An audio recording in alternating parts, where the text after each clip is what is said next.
Praise the Lord. Saya ingin kita semuanya untuk membuka hati lebar-lebar untuk firman Tuhan. Dan kalau yang belum subscribe ke channel ini, segera lakukan. Tekan tombol loncengnya juga, supaya selalu ada pemberitahuan. Nanti berikutnya materi-materi ini akan sangat-sangat memberkati. Saya percaya Tuhan akan berbicara kepada kita. Mari kita buka sama-sama firman Tuhan di Imamat 26. Beri judul berkat hidup tanpa berhala. Betul, berkat hidup tanpa berhala. Kalau hidup kita itu nggak ada berhala ya. Apalagi berhala di hati. Aduh, saya bisa bayangkan hidup kita itu penuh. Penuh sekali dengan rancangan Tuhan. Bahkan penuh dengan keajaiban. Jangan dukakan Roh Kudus. Karena dia adalah Roh Allah yang mengerjakan segala perkara dalam hidup kita. Jangan dukakan Tuhan. Berkat hidup tanpa berhala. Diberkatilah orang yang begini keadaannya. Yaitu yang Tuhan, Allah yang hidup adalah Tuhannya. Jangan ada berhala di hatimu. Dan jangan ada berhala di hatiku. Sama-sama kita akan baca Imamat 26 ayat 1-6. Janganlah kamu membuat berhala bagimu dan patung atau tugu berhala. Janganlah kamu dirikan bagimu juga batu-batu berukir. Janganlah kamu tempatkan di negerimu untuk sujud menyembah kepadanya. Sebab akulah Tuhan Allahmu. Kamu harus memelihara hari-hari sabatku dan menghormati tempat kudusku. Akulah Tuhan. Jikalau kamu hidup menurut ketetapanku dan tetap berpegang pada perintahku serta melakukannya, maka aku akan memberi kamu hujan pada masanya, sehingga tanah itu memberi hasilnya, dan pohon-pohonan di ladangmu akan memberi buahnya. Lamanya musim mengirik bagimu akan sampai kepada musim memetik buah anggur. Dan lamanya musim memetik buah anggur akan sampai kepada musim menabur. Kamu akan makan makananmu sampai kenyang, dan diam di negerimu dengan aman tentram, dan aku akan memberi damai sejahtera di dalam negeri itu, sehingga kamu akan berbaring dengan tidak dikejutkan oleh apapun. Aku akan melenyapkan binatang buas dari negeri itu, dan pedang tidak akan melintas di negerimu. Pertama-tama ada sebuah peringatan, jangan buat berhala. Janganlah kamu membuat berhala bagimu. Berhala itu bisa sesuatu yang vulgar. Misalnya sesuatu yang dipahat, sesuatu yang dibentuk dari batu, sesuatu yang buatan tangan manusia lalu kita secara blak-blakan sujud menyembah. Yang begituan kita sebagai anak Tuhan, kita sudah tahu bahwa itu salah. Tetapi lebih bahaya lagi atau sama bahayanya minimal adalah berhala yang merayap di dalam hati. Makanya itu ayat ini ada kata aktifnya, jangan kamu buat.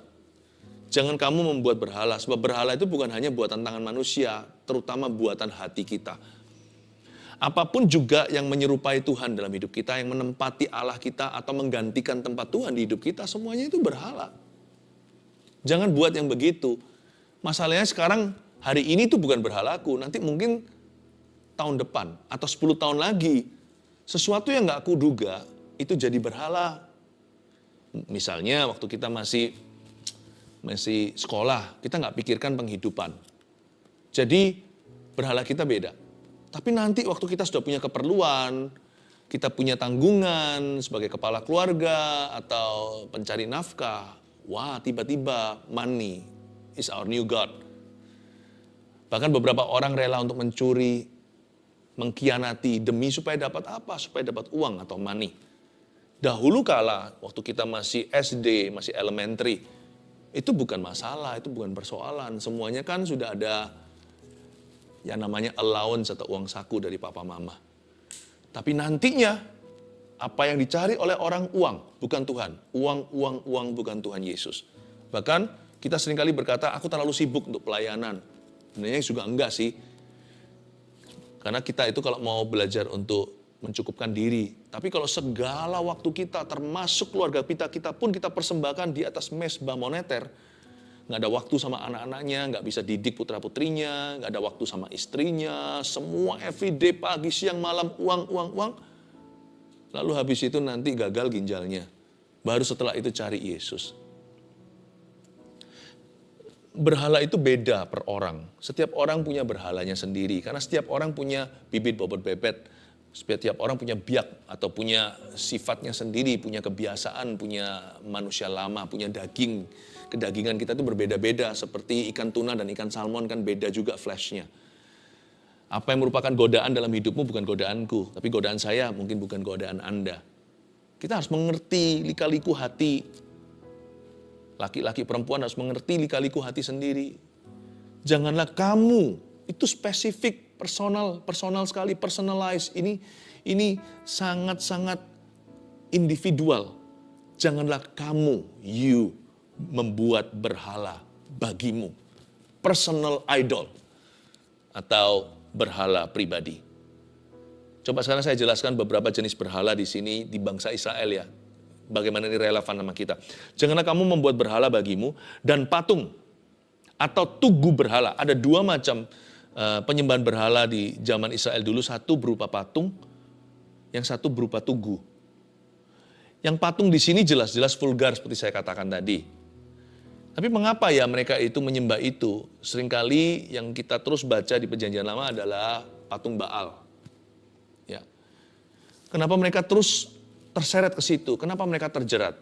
Karena sebenarnya Baal itu bukan sekedar sebuah kepercayaan. Baal itu sebuah society atau sebuah sosialita, sebuah sebuah klub. Ada banyak privileges, ada banyak yang namanya keistimewaan orang kalau join klub itu. Jadi yang namanya berhala itu nggak hanya sekedar patung atau suatu batu atau apa atau logam yang kita sembah. Kenapa bangsa Israel kalau kita baca di Perjanjian Lama, apalagi di kitab Raja-Raja, kenapa jatuh bangun di Baal terus? Kenapa Baal melulu? Apa sih bagusnya? Kadang-kadang kita mengira, bagiku Baal itu bukan godaan, kecuali jikalau orang-orang yang merangkul Baal ini dipromosikan. Orang-orang yang ikut society ini dapat banyak keistimewaan. Salah satu keistimewaannya adalah mereka dapat kartu VIP untuk masuk ke area tugu berhala. Nah, tugu berhala ini, patung Asyera dan sebagainya, ini fertilitas. Ini adalah dewi kesuburan. Disitulah yang namanya temple prostitute atau prostitusi di rumah-rumah berhala itu. Ada pelacuran-pelacuran yang dilokalisasi atau pelacuran yang dihalalkan waktu itu di zaman-zaman Baal. Kenapa? Itu bagian daripada praktek penyembahan. Wah, terjadi yang namanya lifestyle, gaya hidup bebas. Bebas ini, hawa nafsu, immortality atau yang namanya kemerosotan moral. Jadi sekarang saya paham kenapa Baal itu sangat-sangat menarik bagi bangsa Israel, karena seks. Satu patung tadi vulgar, lalu tugu berhala tersebut, ini immoralities, atau yang namanya percabulan, perjinahan. Wah, bayangkan hari ini juga lagu pun bisa menyeret kita ke situ. Waktu kita lihat music video, kalau kita nggak selektif, bukan berarti melulu cari yang lagu-lagu gereja, enggak ya. Saya ngerti. Nah, tapi kita mesti selektif kan. Enggak semua patut kita dengarkan, enggak semua patut kita dengar. Kita juga enggak semuanya itu adalah sebagai bahan yang layak tontonan. Misalkan lagu-lagu tertentu yang semua di dalamnya ada sumpah serapah, all kinds of words di sana yang kita tahu setiap kali kita mengucapkannya tidak mendatangkan damai sejahtera. Masa mungkin kita nyanyikan? Atau tontonan-tontonan yang betul-betul diisi dengan hawa nafsu, dengan segala sesuatu yang menyeret kita masuk pada kecanduan, pada pornografi. Masa kita juga mau itu? Sebagai anak-anak Tuhan kita harus tahu milih. Tapi patung dan tugu berhala ini bukan hanya bicara tentang patungnya, tapi lifestyle-nya, gaya hidupnya, kenikmatan dunia yang menyeret kita ke sana, menghalalkan segala cara, praktek-praktek yang memuaskan, yang namanya kedagingan. Janganlah kamu dirikan bagimu juga batu berukir. Janganlah kamu tempatkan di negerimu untuk sujud menyembah kepadanya. Sebab akulah Tuhan Allahmu. Tuhan itu cemburu. Tuhan ngomong begini itu untuk kebaikan kita. Karena Tuhan tahu bahwa kita itu nggak tahan candu. Ya. Manusia itu diciptakan oleh Allah hanya untuk menyembah satu Allah. Yaitu menyembah Allah yang hidup. Lebih dari itu pasti jatuh ke tangan setan.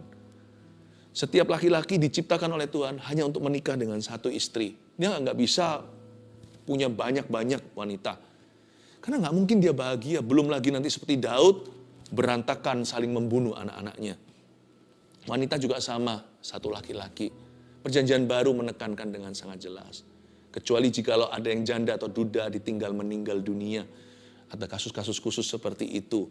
Namun itu bukan perzinahan. Tapi saya nggak masuk ke detailnya. Maksud saya adalah Allah itu yang cemburu untuk kita. Karena dia tahu apa yang good for you. Apa yang good for me. Spare part kita hilang itu harus kembali ke pabriknya. Tuhanlah yang menciptakan kita. Tuhan tuh tahu kita. Tuhan tahu ari-ari kita lebih dari mama. Tuhan mengenal kita lebih dari ibu kita. Usus kita berapa jari. Tuhan mengerti. Dan Tuhan beritahu kepada kita, my son, my daughter, anak-anakku, berhala tidak baik bagimu. Itu akan membuat hidupmu miserable. Itu akan membuat hidupmu terkutuk. Akan ada roh-roh jahat dan kuasa kegelapan. Lalu ada satu lagi di sini, satu berhala yang nggak nampak seperti berhala. Kalau Anda lihat ayat 2, keluh kesah Allah. Kamu harus memelihara hari Sabatku dan menghormati tempat kudusku. Akulah Tuhan. Ini bukan supaya kita memelihara hari Sabtu atau Minggu atau hari apa. Bukan ya. Setiap hari adalah harinya Tuhan. Ingat lagu sekolah Minggu? Hari ini harinya Tuhan. Lalu diganti hari Senin, hari Selasa harinya Tuhan. Hari Rabu harinya Tuhan. Hari ini setiap hari harinya Tuhan. Jadi kita tahu bahwa ayat ini bukan soal hari Sabat, memelihara hari tertentu itu sakral, enggak.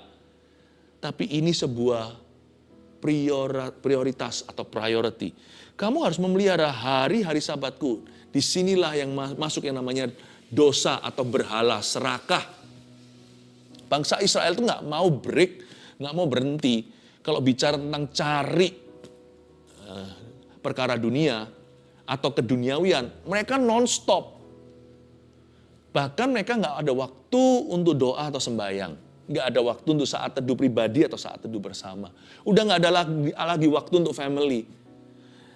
Memelihara hari Sabat itu sebenarnya bukan hari Sabatnya, tapi Tuhan suruh mereka istirahat. Tuhan suruh mereka mencukupkan diri, bersyukur dulu dengan apa yang ada sekalipun hanya 5 roti 2 ikan. Tuhan ajari mereka untuk recharge. Handphone kalau dipakai terus lama-lama nanti akan meledak, panas. Baterainya habis gimana kalau mati? Banyak orang mati rohani. Tuhan suruh mereka slow down guys, slow down.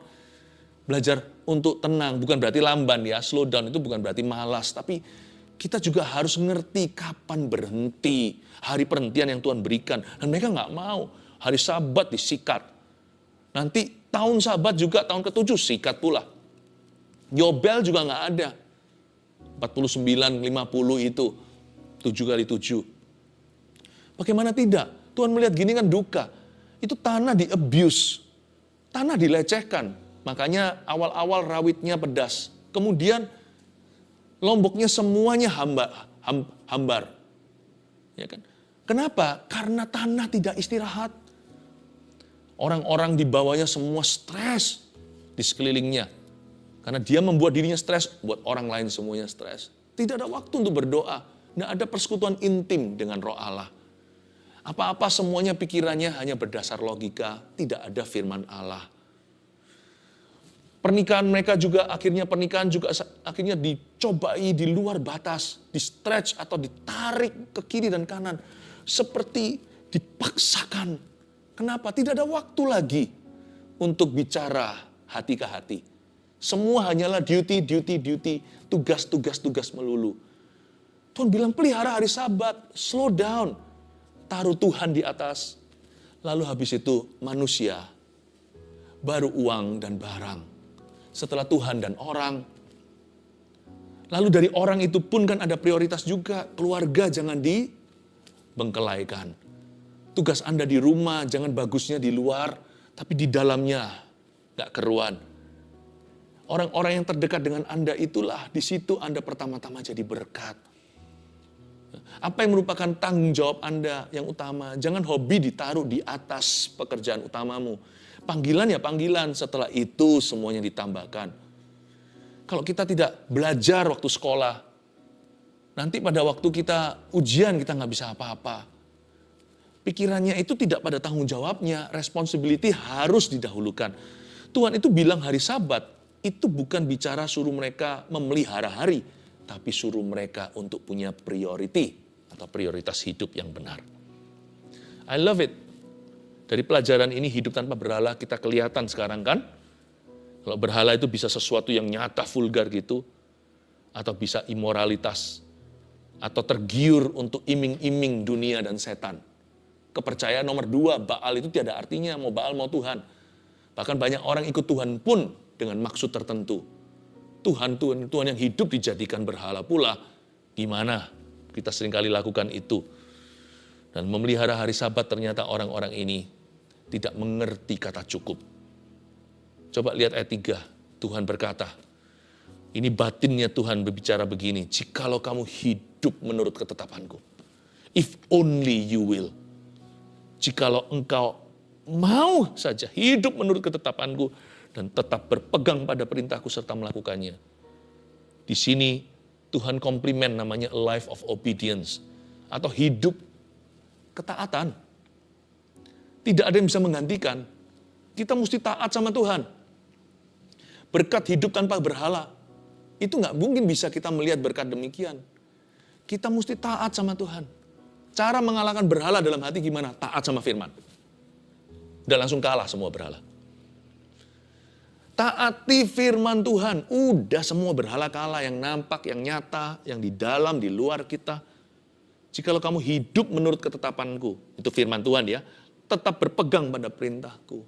Kehendak Allah ya kan? Hidup menurut kehendak Tuhan dan berpegang pada perintahnya. Itulah satu-satunya antidot. Tidak ada antibiotika lainnya. Hanya ada satu solusi, satu obatnya untuk mengalahkan semua berhala dalam hati, benak, pikiran kita. Yaitu taat pada firman Allah. Taat pada tuntunan Roh Kudus. Hidup dalam kehendak Tuhan. Maka, ayat 4 ini bonusnya. Tuhan berkata, kalau kamu hidup menurut ketetapanku, dan tetap berpegang pada perintahku, maka, ini kan hasilnya, maka aku akan memberi kamu hujan pada masanya. Wow, sehingga tanah itu memberi hasilnya, dan pohon-pohonan di ladangmu akan memberi buahnya. Seolah-olah Tuhan berkata, hidupmu akan berhasil berbuah. Hebat ya. Maka aku akan memberi kepada kamu hujan pada masanya. Tuhan itu tahu gimana menyediakan peluru untuk senapan kita. Tuhan tahu bagaimana memberi kita modal untuk sukses dalam hidup ini sesuai panggilan. Tuhan tahu bagaimana membuat kita itu berhasil, bahkan dari nol, kalau kita nggak punya apa-apa. Tuhan yang sediakan modalnya. Taat itu modal. Taat itu modal. Kalau kamu taat ya, aku akan memberi kamu hujan pada masanya. Kok bisa ya? Hujan itu tepat waktu zaman dulu agrikultur, waktu bangsa Israel belum ada teknologi terkini. Zaman purbakala kan ceritanya. Mereka bergantung sepenuhnya pada awan, pada langit, pada Tuhan. Mereka nggak bisa punya air reservasi, tidak bisa punya ada air cadangan, nggak bisa membuat hujan lewat teknologi. Dan mereka bergantung pada Tuhan sepenuhnya. Which is good sih, membuat orang bersandar. Tapi Tuhan berkata gini, don't worry, pertanianmu akan berhasil. Pekerjaan tanganmu akan kuberkati. Sebab aku akan memberi hujan pada masanya. Hujan pada waktunya. Hujan akhir nggak akan hujan awal dan hujan akhir. Hujan akhir mungkin lebih keras. Hujan awal maksudnya. Bisa dibuat lebih keras karena nanti untuk bercocok tanam menggemburkan. Hujan akhir itu untuk panen. Nggak boleh terlalu keras malahan. Nanti mati semua itu. Bulir-bulirnya semua, buah-buahnya mati. Jadi hujannya sepasnya. Tuhan bisa ngerti volumenya seberapa. Supaya tepat guna. Tuhan itu menyediakan peluru keberhasilanmu. Tugasmu hanya taat. Tidak, Anda dan saya tidak usah menyediakan modalnya apa-apa, kecuali taat saja dan mengelola. Ada orang punya 5 roti 2 ikan. Ada orang punya 5 pabrik roti, 2 perikanan. Ini kan bicara tentang talenta 1, talenta 5. Nggak apa-apa, nggak usah saling iri. Kelola saja dengan ketaatan, itu akan bertambah. God provides for you. Tuhan pasti akan membuat kita berhasil. Tapi kuncinya satu, taat. Berarti no berhala. Ayat 5, lamanya musim mengirik bagimu akan sampai kepada musim memetik buah anggur. Interesting ini, menarik ya, renungkan. Dan lamanya musim memetik buah anggur akan sampai kepada musim menabur. Ngirik, berhenti ngirik, waktunya tiba, hujan awal diberikan, kita sudah bisa menabur. bisa menabur. Nanti menabur, pas sudah selesai nabur, bisa pas numai. Pas memetik buah anggur, musimnya itu bisa nyampe ketika berhenti sampai musim baru, yaitu musim menabur. Paham maksud saya? Selalu akan tangkap-tangkapan. Momentum itu nggak pernah berhenti. Ketika dia building momentum, dia bisa masuk ke fase berikutnya secara alami. Semua indah pada waktunya. Ini ajaib, ini yang saya sebut sebagai divine timing dan divine connectivity, divine connection. Ini yang saya sebut sebagai koneksi ilahi. One thing leading to the next thing. Satu hal memimpin kepada hal yang berikutnya. Bisa begitu sempurnanya. Dia berganti season atau berganti musim. Dari dia mengirik, selesai ngirik, waktu petik. Hujannya pas pula. Selesai dia metik buah anggur, panennya itu gak berhenti. Pas sudah irikan terakhir, musim menabur telah tiba dan hujannya pas lagi. Kok bisa ya? Ini yang saya sebut, orang yang hidup tanpa berhala itu punya berkat ini loh. Orang yang hidup taat, berkatnya itu tidak diragukan. Di hidupnya selalu kelop. Everything selalu cocok. Selalu semua indah pada musim dan tempatnya. Semua itu pada toplesnya. Kok bisa ya? Itu dibalik itu ada sutradara yang bahagia. Karena tidak ada berhala. Dia itu senang hatinya. Karena Allah itu cemburu. Karena yang menjalani itu taat. Tuhan berikan berkat orang taat. Ada yang namanya berkat ketaatan. Divine timing itu, timingnya bisa pas.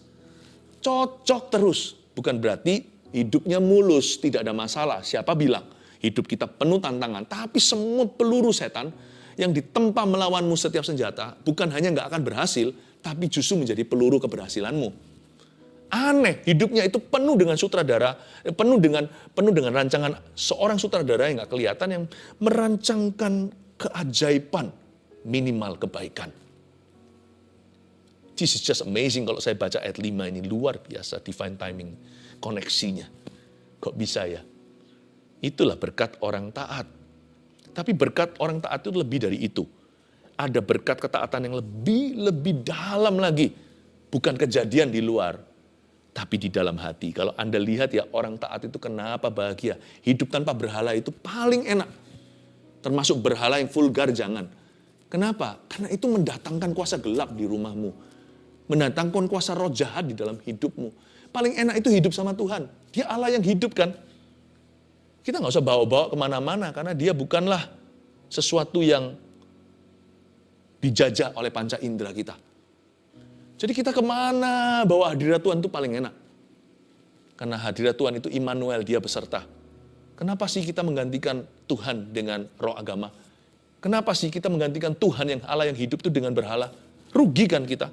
Dikasih yang real, kok kita mau cari yang KW, yang palsu?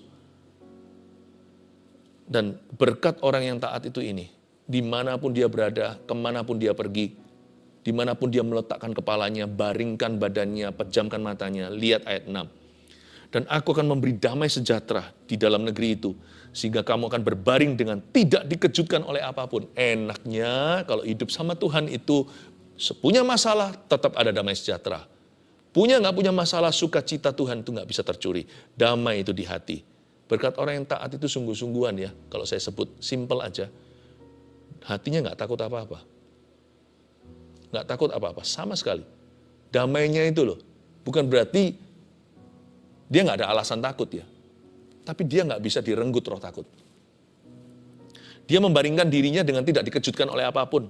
Aku akan melenyapkan binatang buas. Hati yang taat, no berhala tahu bahwa Tuhan pasti akan lenyapkan binatang buas dari negeri itu. Setan nggak mungkin diberikan upper hand, tidak diberikan uppercut atas kita. Dan pedang tidak akan melintas di negeri kita. Karena kita tahu bahwa hidup kita itu ada dalam Kristus, sudah berjalan dalam poros kehendak Allah sekalipun nggak sempurna, tapi nggak ada sesuatu yang kusembunyikan, tidak ada sesuatu yang kupertahankan. Di dalam hidupku tak ada sesuatu yang kupegang seperti ini. Saya berkata, I surrender all, meskipun aku belum sempurna, sempurnakan Tuhan, bentuklah aku. Tapi aku nggak ada pegang seperti ini, apa-apa saya buka seperti ini. Saya angkat tangan saya kepada Tuhan dan berkata, Kaulah Tuhanku, Kaulah Allahku, kau kusembah. Aku tahu aku bahagia. Kondisiku begini soalnya. Allah yang hidup adalah Tuhanku. Aku takut apa? Pedang akan melintas. Binatang buas tidak akan menguasaiku. Binatang buas di sini bukan macan, bukan harimau, bukan singa. Singa hewan. Ini singa yang mengaum-ngaum, yang kita disuruh berjaga-jaga untuk melawan dia. Inilah roh-roh jahat di udara, inilah iblis, inilah setan. Dia nggak akan diizinkan. Tidak ada satupun rambutku kan jatuh ke tanah tanpa sepengizinan Allah. Hatiku kalau nggak ada berhala, aku milik dia 100%. Aku belum 100% sempurna seperti dia, tapi aku sudah milik dia 100%. Dia tidak akan takut ketika dia berbaring, orang yang taat. Dan tidak akan dikejutkan oleh apa-apa. Saya kasih 3 poin seperti biasanya. Ini adalah rangkuman yang kita pelajari. 1, berkat hidup tanpa berhala. 1 dulu kita belajar ini. Poin pertama, berhala adalah apapun yang menempati tempat Allah di hidup kita. Ya. Bisa sesuatu, bisa seseorang. Ya. Bisa sesuatu yang salah, meskipun nampaknya tetap gak salah. Itu fine-fine saja. Apapun yang menempati tempat Allah di hatimu, yang menjadi fokus satu-satunya, bahkan sudah gak sehat, apapun disingkirkan, udah gak balance, sudah tidak seimbang, sudah terobsesi dengan itu, sehingga bahkan Tuhan pun sudah tidak lagi menjadi kasih mula-mulamu, mungkin itulah berhala Anda. Hati-hati ya, berhala adalah apapun soalnya. Apapun itu, apa saja yang menempati tempat Allah di hati kita. Dulu saya suka main basket. Saya ini sebenarnya sangat suka olahraga. Zaman dulu waktu saya main basket sama teman-teman, pulang itu, wah saking senengnya tadi menang. Saya rewind lagi, replay di sini. Jadi sebelum tidur tuh replay tadi begini. Wah bangga sama bagaimana tadi saya skor, bangga sama bagaimana kami menang. Dan replay itu tentunya banyak adegannya waktu saya rebut bola dan sebagainya. Setelah terjadi berjalan berminggu-minggu seperti itu, kan sering main tuh dulu. Roh Kudus tuh berbisik dengan lembut sekali, gak marah. Philip, basket sudah menggantikan diriku. Sudahkah basketball menggantikan diriku di dalam hatimu? Saya langsung berkata, Tuhan maaf Tuhan. Bukan Tuhan itu gak kenaan, bukan Tuhan itu gak terimaan, bukan karena Tuhan itu kekanak-kanakan, enggak. Tapi ingat ya, ada masa-masa waktu itu, saya ingat, masa-masa saya itu kaya sekali conversation atau berdialog dengan Tuhan itu sebelum saya tidur. Saat teduh sih sudah, semua yang namanya tanggung jawab saya sudah penuhkan. Tapi malam itu biasanya pas lagi sudah tinggal tutup mata itu biasanya hati saya itu sudah rileks begitu. Tuhan banyak bicara, dulu-dulunya kasih saya ide baru. Tiba-tiba saya ingat, iya ya besok saya mau ini, mau itu. Ada banyak rencana-rencana yang saya kira itu dari benak pikiran saya. Nanti waktu saya lakukan, ternyata ada penyertaan, ternyata bukan. Itu bisikan Tuhan. Malam hari itu saya banyak dialog, ngomong-ngomong sudah berbaring begini. Saya bisa ingat ini, dapat ide-ide kreatif, dapat strategi, berangan-angan nanti kebangunan rohani, siapa yang mau saya doakan, besok siapa yang saya teks dan saya perhatikan. Ya kan? Bahkan juga dapatkan ide untuk firman yang harus saya bagikan. Sekarang ganti hanyalah lomba pertandingan main basket dengan teman. Ternyata saya nggak ngerti sesuatu sehalus itu jadi berhala dalam hidup saya. Saya berkata, Lord, that's it. Aku buang semuanya. Main, it's just a game. Hati-hati ya maksud saya, sesuatu yang berlebihan itu, kalau terus-terusan dan keterusan, itu bisa jadi berhalamu nanti.